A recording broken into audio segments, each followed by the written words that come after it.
Paqa, yılan qatarlıqlarını doğru o'rnida iste'mol qilish. Savol. Assalomu alaykum ustoz. Jiddiy masalaga yo'liqdim. Yordam qilg'aysiz. Men bir tibib. Bundan burun paqa bilan yılanni doğru o'rnida satgan. Hozir buni yeyishga bo'lmaydiganligini bildim. Mening iqtisodiy ahvolim yaxshi. Agar taqvodorlikqa yaxshi bo'lmaydigan yeri bo'lsa, naq gapni desangiz, men buni satmay, boshqa dorilarni satsam bo'ladi. Alloh rahmat qilsin. Yana bir savol. Assalomu alaykum va rahmatullohi va barakatuh. Men bo'lsam bir Uyg'ur tibobat dori'gari. Biz dori yasagan chaqda bir qism dorilarimizga buqining zakiri, buqi chuyi qo'shiladi. Yana bir qismlarga bug'i mungizi, qo'yning buyun bezi, qunduzning uruqdanining ajralmasi, apyon, nasha, eshak suti qatorliq dorilar qo'shiladi. Bularni qo'shmasaqmi dori foyda qiladi, lekin toza yaxshi bo'lmaydi. Bu dorilarni qo'shmasak, nurg'un kishilar biz yasagan dorini foyda qilmadi, saxta dori ekan deb yemaydi ekan. Biz zada qanday qilsak bo'ladi? Odatda biz qora chumililarni tutib, kuchul yig'ichilab chumili yig'i olamiz. Ashunday qilsak bo'lamdi? Javob: Va alaykum assalom va rahmatullohi va barakatuh. Barliq hamd sanolar Janobi Allohga bo'lsin. Durud va salomlar payg'ambarimizga, u zotning oila tavobatlariga, ashablariga va u zotga toki qiyomatgacha ergashganlarga bo'lsin.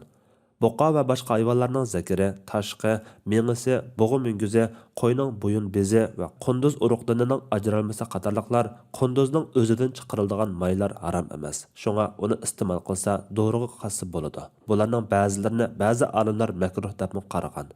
Yana iporni iste'mol qilsa, do'riga qassa birdek qarashda joiz bo'ladi.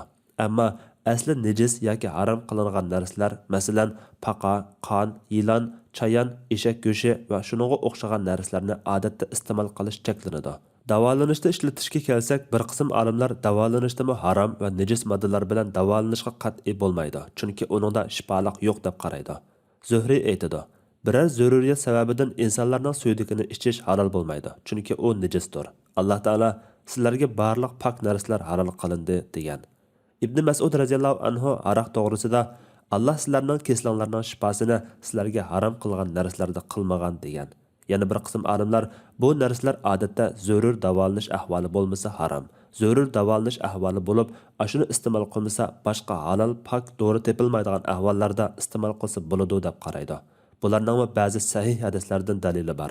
Masalan, Uranilik kishilarga Madina Munawvaraning havosi yoqmay og'rib qolganda payg'ambar sallallohu alayhi va sallam ularni to'gi suti va suydiklarini ichishga buyurgan. Ba'zi sahobalarga teri kasalligi sababidan yipak ko'ylak kiyishga ruxsat qilgan. Demak, davolanish zaruriyati uchun ruxsat qilingan. Eshak suti ko'pchilik olimlarning qarshida go'shiga o'xshash haromdir. Ba'zilar uni maynat emas, davolanishda foydali deb qaralsa iste'mol qilsa bo'ladi deydi. Lays mundaq ortiq rivoyat qildi.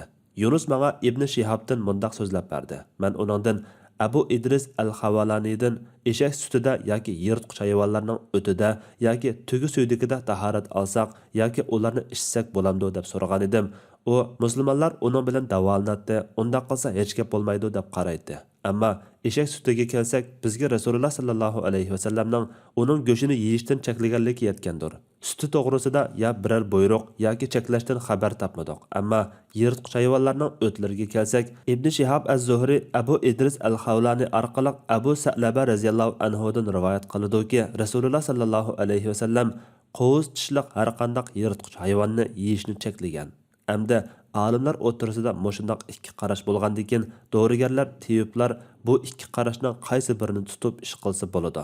Albatta, iste'mol qiluvchilar zarur ahvol bilan zarur bo'lmagan ahvolni ayirib iste'mol qilish kerak. Tibiblarmi shunga qarab retsept yozish kerak. Yana shuni ta'kidlab qo'yish kerakki, ma'lum bir kasalni davolamaydigan, faqatla kishilarni mast qiladigan, xushxuy qiladigan dori va majunlarni yasash, setish va iste'mol qilish aniq harom bo'ladi. Ammo odatdagi kasalliklarning dorisini yasaganda uning tarkibiga nasha, xashxash qatorliq dorilar ma'lum miqdorda qo'shilsa, dorini iste'mol qilganda mast bo'lmaydigan bo'lsa, undaq dorini yasash ham iste'mol qilish harom bo'lmaydi. Paqani doriga qaytishga kelsak, payg'ambar sallallohu alayhi va sallam paqani o'ldirishdan, uningda dori yasashdan to'sgan. Bir tibib Rasululloh sallallohu alayhi va sallamdan doriga paq soldiganligini aytganda, Rasululloh sallallohu alayhi va sallam uni o'ldirishdan to'sgan.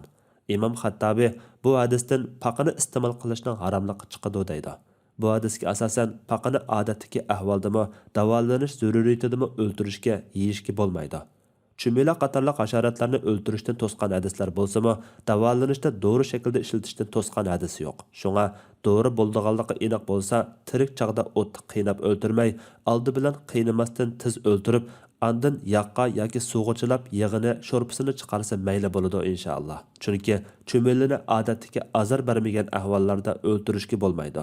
Azar bersa yoki inson hayotini qo'g'dashga dori uchun zarur bo'lsa mayli. Allah eng to'g'risini bilguchidir. Fatvoda Dr. Abdul Aziz rahmatullah. Fatvolar majmuasi 1-tom, 178 numurliq fatvo.